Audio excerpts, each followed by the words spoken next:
Meus amigos, peçamos a Jesus que Ele, na sua sabedoria, na sua clarividência, nos envie aqueles bons espíritos, amigos, para que possamos fazer o nosso estudo de hoje com o melhor proveito. Aquele último domingo de setembro de 2003, em Nova York, amanheceu nublado, sem chuva e muito frio. Quem pretendeu ir ao Central Park assistir à conferência do Dalai Lama teria que acordar muito cedo e enfrentar uma fila de 20 quarteirões para poder ouvir algumas palavras de sabedoria. Muitas pessoas desconhecem, mas o pensamento do Dalai Lama está muito próximo, mais do que imaginamos, da filosofia espírita.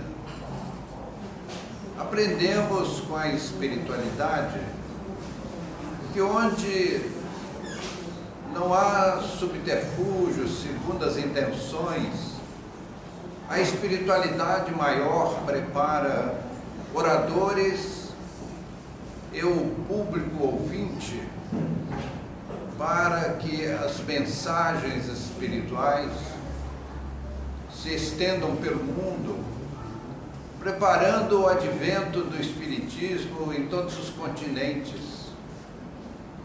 O Espiritismo vai crescendo no mundo de maneira suave, mas constante e irreversível, porque é a obra do Cristo.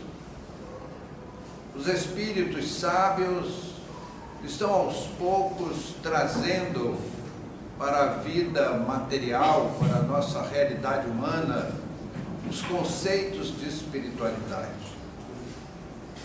Nós às vezes ficamos surpresos como há pessoas que não possuem o mais ínfimo conhecimento da vida espiritual, embora já esses informes através dos médiuns chegam todos os continentes do planeta. A iluminação desses povos vai acontecendo para em passo. Pergunta-se se teria valido a pena aquela multidão de aficionados das filosofias orientais, especialmente aqueles adeptos do Dalai Lama, do insigne líder tibetano, que é considerado a 12ª reencarnação do Dalai Lama primitivo.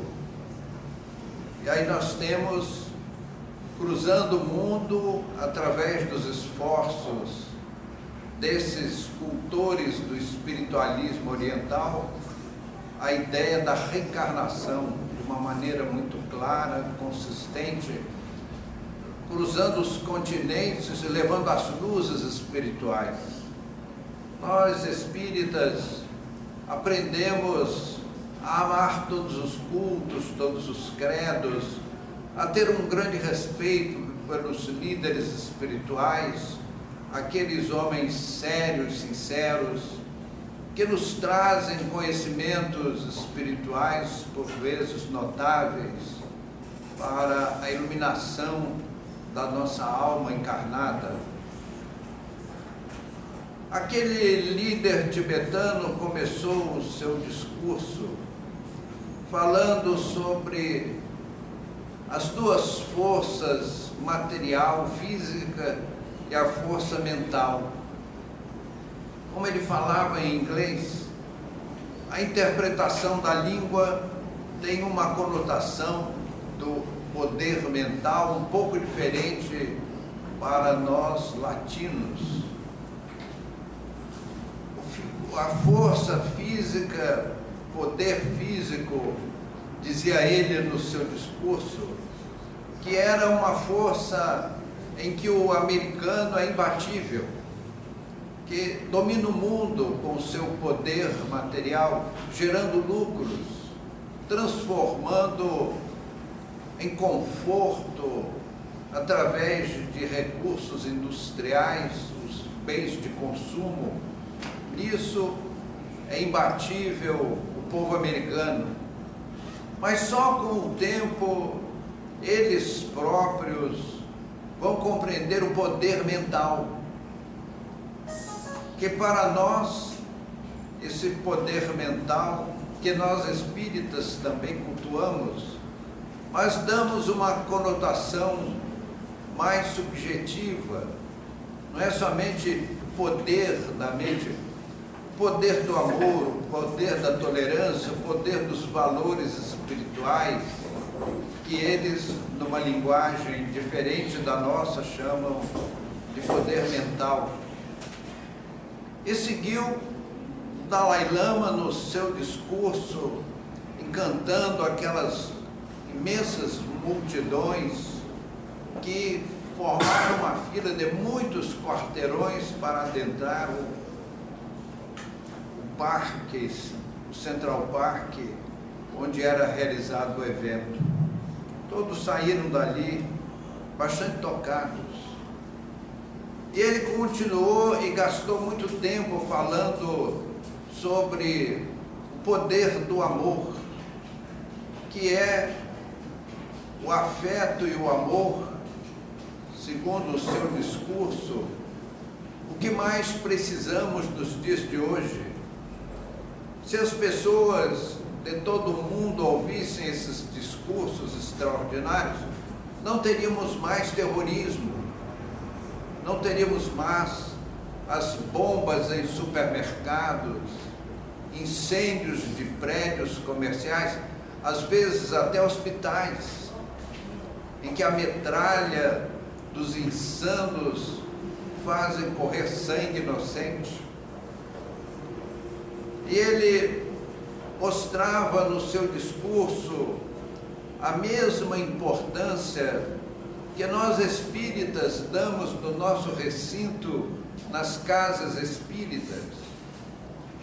Aprendemos a cultuar os valores subjetivos e no seu discurso ele chamou de poder mental, porque quando há um esforço sincero, sem subterfúgios, as potências espirituais preparam os ambientes e inspiram os expositores para que eles possam levar uma mensagem superior àqueles que ouvem e que com boa vontade armazenam em seus corações aquelas informações elevadas. E ele continuou e deu uma ênfase muito grande ao amor e compaixão. Isso, aquele líder tibetano gastou quase todo o seu discurso. E, meus amigos, se nós tirássemos todas as aparências externas, todo aquele trabalho caberia perfeitamente dentro de uma instituição espírita, porque se falava de compaixão. Ele deu ênfase à necessidade de amar, de tolerar, de compreendermos, até mesmo aqueles que nos perseguem, como ensinava Jesus, aqueles que os caluniam. Orai pelos que vos perseguem e caluniam. E nós, revendo esses ensinamentos desse líder espiritual, nós vemos como o trabalho da espiritualidade superior vai aproximando os povos. Posso comentar com os amigos uma experiência pessoal, mediúnica, que vivemos no Japão. Nós fomos convidados por um companheiro do curso que fazíamos em Tóquio para ir visitar um templo dos chamados 1001 Budas. A história era o seguinte: o Japão é um arquipélago, uma grande ilha cercada de ilhas menores. Em uma época, há muitos anos, surgiu uma epidemia na ilha, e se não houvesse uma providência divina, toda a população japonesa seria dizimada, porque aquela epidemia era letal.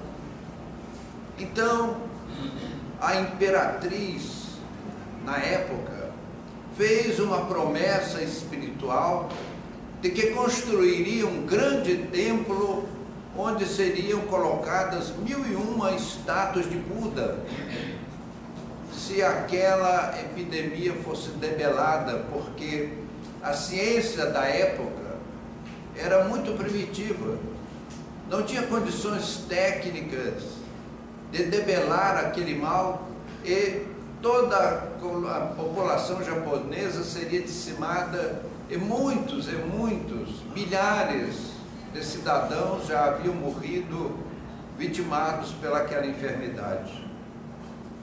Mas, como num passe de mágica, aqueles vírus agressores, embora contaminando muitas pessoas, eles perderam força, perderam qualidade.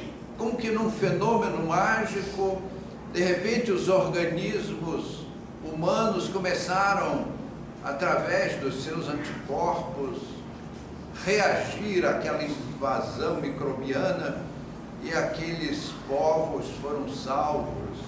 Então a imperatriz mandou construir um grande templo que nós fomos visitar, conhecer pessoalmente. Então o templo tinha assim um platô assim, levemente inclinado, e em filas estavam, num tamanho de um ser humano, as estátuas de Buda em filas, somando 1001 estátuas. Eu diria que era uma estátua de um homem um pouquinho menor, porque o japonês tem uma estatura um pouco menor. Eles pautaram pelo padrão japonês de estatura. Então nós fomos até uma área onde eram acendidos aqueles incensos, e nós pudemos ver os monges budistas desencarnados. Os amigos, eram exatamente, sem pôr nem tirar nada a modificar, num ambiente de paz no centro espírita. Então estavam aqueles seres desencarnados, e as pessoas chegavam, sentavam num banquinho para fazer suas orações em frente àquelas 1001 estátuas de Buda. Então as pessoas chegavam ali, faziam suas reverências, se concentravam, oravam, e aí vinham aqueles monges desencarnados e aplicavam passes.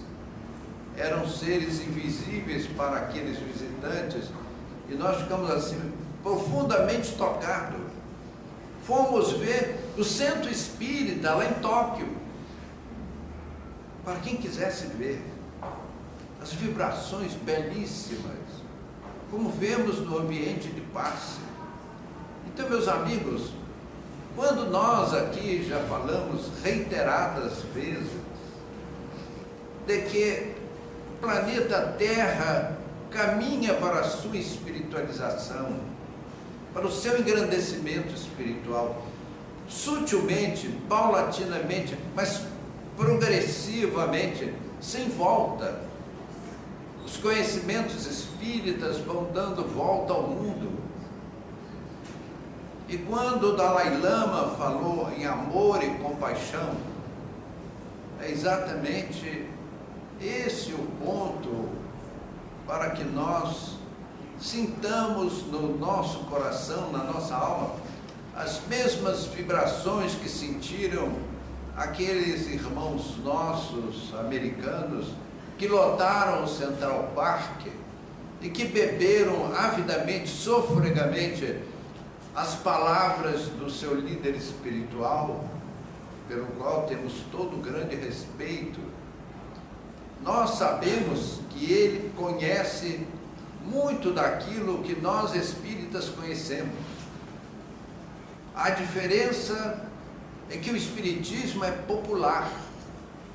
O ensino espírita vai queimando etapas para todos aqueles que queiram receber a mensagem, sem nenhum mistério, sem nenhuma formalidade, para que as pessoas possam esclarecerem-se espiritualmente, para que nós possamos, meus queridos irmãos, vivermos o Evangelho de Jesus dentro de uma racionalidade espiritual, que nós possamos estudar os ensinamentos do Cristo e vivenciá-los no nosso dia a dia, porque o Evangelho de Jesus não é para ser guardado num livro, num armário, numa gaveta, é apenas chegarmos, pegarmos aquele livro e nos enchermos de emoção mística.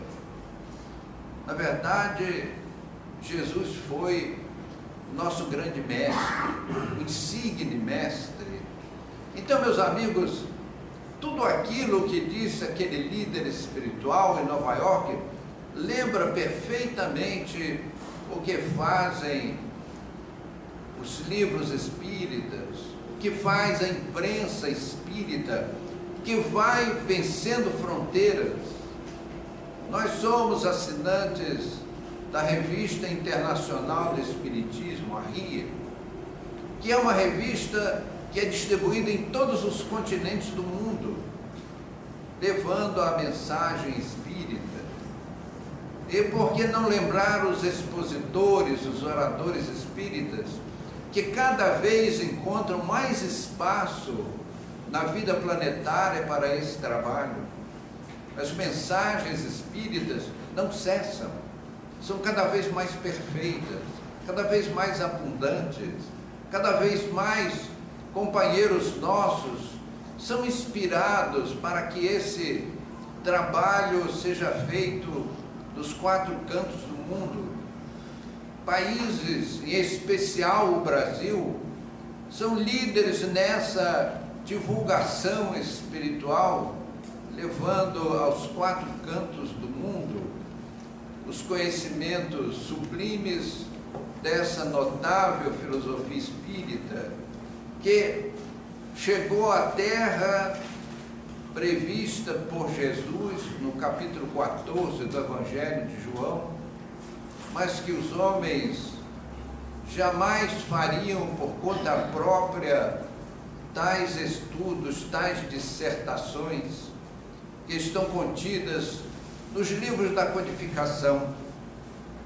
Essas correntes orientalistas, em especial a corrente tibetana, eles são estudiosos dos fenômenos mediúnicos, das comunicações com os espíritos, só que é um trabalho fechado dentro de um grupo elitizado, onde o espiritismo tem uma política bastante diversa. O espiritismo abre as suas portas sem restrições para todos aqueles que quiserem estudar a doutrina, engrandecerem-se com a doutrina, possam fazê-lo sem quaisquer reticências. E é por isso que nós sempre chamamos a prezada atenção dos amigos, que há para você, meu querido amigo que me ouve neste momento, há um lugar para você no movimento espírita. O espiritismo não é fechado para a participação apenas de alguns. As portas estão abertas, porque o planeta terrestre será espiritualizado, porque a obra do Cristo, com os homens, sem os homens, ou apesar dos homens, os ensinamentos espirituais darão a volta ao planeta e iluminarão as inteligências e aquecerão os corações.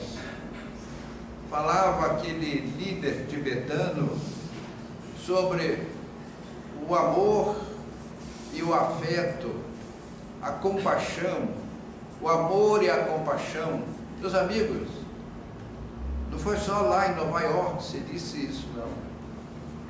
Nos centros espíritas bem dirigidos, os oradores inspirados também chamam a nossa atenção para a compaixão, a nossa compaixão para com o nosso semelhante, silenciarmos as ofensas, calarmos a nossa voz quando não pudermos elogiar, aquecermos com exemplos superiores aqueles que seguem ao nosso lado, exemplificando com os ensinamentos espíritas a nossa vida, a nossa expressão de espiritualidade. Nós, meus amigos, estamos na Terra, nos ensina a doutrina, apenas de passagem. Apostarmos, como fazem os homens materializados, como citou o Dalai Lama, o americano é notável no poder físico, é uma sociedade consumista, em que as pessoas chegam ao absurdo de hipotecar a sua casa para arrecadar dinheiro para ir para o consumo. Um relógio de marca famosa, de ouro, de platina, com dinheiro da hipoteca da casa, um carro último tipo, com todos aqueles requintes tecnológicos, com dinheiro emprestado. É uma cultura bastante diferente da nossa, que ninguém aqui nos fala em cartão de crédito. Pessoas que se empenham, perdem as contas, porque é fácil, né? Com aquele cartãozinho de plástico, dinheiro de plástico, e depois vem uma dívida com juros de 6, 7% ao mês, que não há quem consiga pagar. Então essa é a mentalidade consumista do nosso mundo. Mas, meus amigos, a doutrina nos chama à prudência, porque o Espiritismo, ele é considerado o consolador prometido por Jesus. Assim como aqueles irmãos nossos saíram lá do Central Park profundamente consolados pelas mensagens daquele dia, também nós espíritas, ao lermos as obras espíritas, ou assistirmos aos expositores esclarecidos, ou ao ouvir os espíritos comunicantes, também nos consolamos. Nós aprendemos com a doutrina, meus amigos, de que a morte é a maior lenda da história da humanidade. Nós fomos transferidos do mundo espiritual para a Terra, e quando chegar a hora de deixar esse mundo, seremos devolvidos àquelas regiões espirituais de onde provimos, para reencarnar na Terra e adquirirmos experiências e resgatarmos as nossas faltas de um passado próximo ou distante. Quando vimos aquele líder tibetano ser considerado a reencarnação do Dalai Lama primitivo, nós vemos um esforço para a divulgação da lei sábia, porque é obra divina. Não adianta combater a reencarnação, ela está nas leis naturais. Impossível combater as leis naturais, porque elas se evidenciam, se mostram, se provam, se autenticam, para que nós possamos nos esclarecermos e pensarmos duas vezes na maneira como conduzir as nossas vidas, vivendo para propósitos elevados, cumprindo todos os nossos deveres humanos, todas as nossas obrigações sociais, mas como um dever humano, mas tendo os pensamentos, o nosso coração nas regiões celestes. Ontem tivemos aqui a nossa festinha de encerramento do ano e nós não sentimos o tempo passar. Das 10 da manhã ao meio-dia, e que acabou indo até o meio-dia e 30, nós estouramos um tempo em 30 minutos e ninguém sentiu nada. Achamos ótimo, porque, meus amigos, assim como naquela reunião lá no Central Park, as potências espirituais prepararam o ambiente para que aqueles irmãos orientalistas tivessem o culto da sua fé e inspiraram aquele líder que falou sublimemente sobre a compaixão, o amor e compaixão. Nós também tivemos o nosso ambiente magnetizado pela música, pelo coral da casa, que nos apresentou páginas de grande sensibilidade, e cada um que deu a sua contribuição nos trouxe, cada um deles, uma página belíssima, a começar pela música que ouvimos, pelo orador inspirado que nos trouxe as suas memórias, falando sobre aquela passagem daquela mulher presa pelos judeus em flagrante adultério e que Jesus a defendeu. Trouxeram aquela mulher e eles disseram a Jesus: Moisés mandou apedrejar as adúlteras. Jesus não disse nada. Jesus pegou uma varinha e começou a escrever na areia, no chão, os crimes cometidos por cada um dos presentes.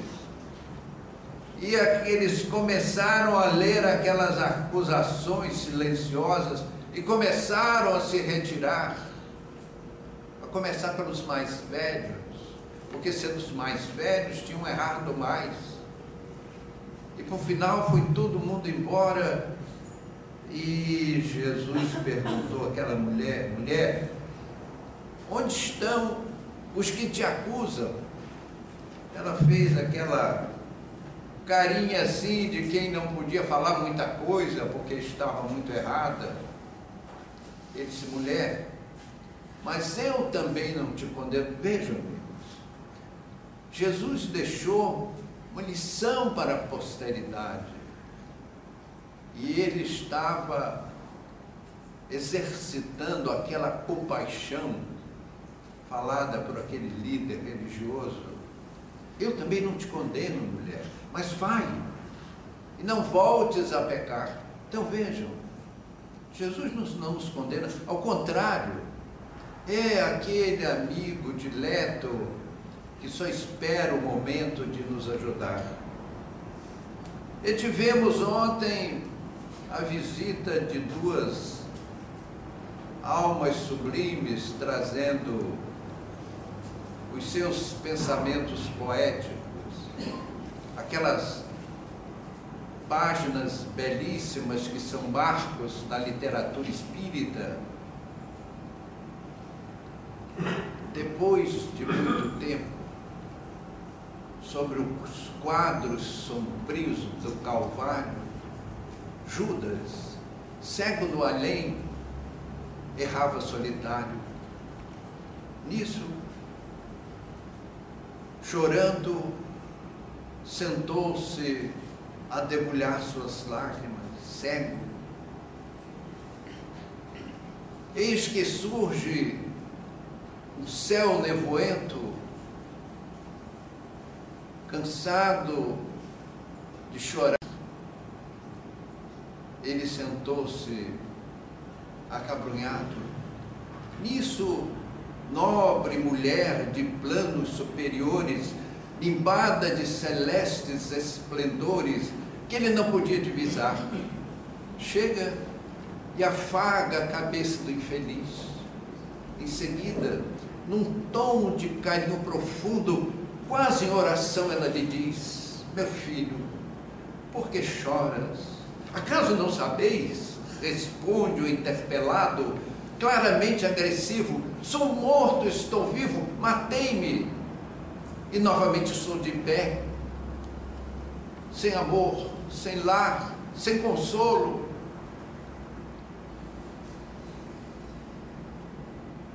Não ouvistes falar de Judas, o traidor? Sou eu, que aniquilei a vida do Senhor. A princípio julguei poder fazê-lo rei, mas apenas lhe impus martírios, sofrimentos, sangue e cruz, e em flagelo e aflição, eis ao que a minha vida se reduz. Afastai-vos de mim, Senhora, nada me pergunteis, jamais compreendereis a mágoa que me angustia, jamais entendereis a minha dor infinita. O motivo que lastimo é unicamente meu. Mas a dama, calma, respondeu: meu filho, sei que sofres, sei que lutas, sei a dor que te causa, o remorso que escutas, vem apenas falar-te que Deus é sempre amor em toda parte. E acrescentou serena: a bondade do Pai jamais condena. Venho como mãe a ti, buscando um filho amado. Sofre com paciência a dor e a prova, breve terás uma existência nova. Não te sintas sozinho ou desprezado. Ajudas. Então rompeu e bradou rude espasmo: mãe, não me venhais aqui com mentira e sarcasmo. Depois que me enforquei num galho de figueira, para despertar na dor, sem mais poder fugir à vida verdadeira, fui buscar consolo e força de viver aos pés da pobre mãe que me forjara o ser. Ela me ouviu chorando, escutou meus lamentos, mas teve medo dos meus sofrimentos, expulsou-me a ricos conjuros, chamou-me monstro, por sinal, disse que eu era apenas o espírito do mal, e me impôs terrível retrocesso à zona infernal, de onde certamente eu vinha. Ah, como detesto lembrar a horrível mãe que eu tinha. Não me faleis de mãe, não me faleis de amor, eu sou apenas um monstro sofredor. Mas a dama, calma, respondeu: por mais que me rejeites, eu te quero, amo-te, filho meu, amo-te e quero ver-te novamente a vida, belamente evoluída, de paz e luz, é amor. Virás comigo à terra, terás uma existência de esperança, dar-te-ei outra mãe, pensa e descansa. Judas, que tinha o coração banhado nas águas do esquecimento, expulsou um sentimento como se desgarra de um pesadelo atroz. Quem sois vós, que me tratais assim, sabendo-me traidor? Sois divina mulher, irradiando amor, o anjo celestial, de quem presinto a luz. Ela, no entanto, a fitá-lo, frente a frente, respondeu simplesmente: meu filho, eu sou Maria, eu sou a mãe de Jesus. Maria Dolores, muito obrigado.